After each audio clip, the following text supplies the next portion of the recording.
As today we talk about how can you enable this sign or know how you can do that on your Samsung members app. So you just follow these ways, then it's going to work with you.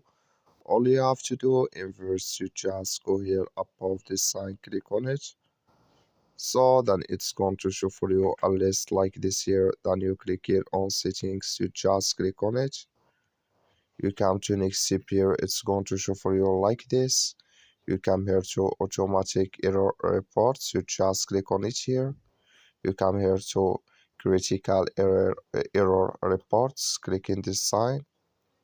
Like you see this color show for us, that's mean critical error reports enabled with us now.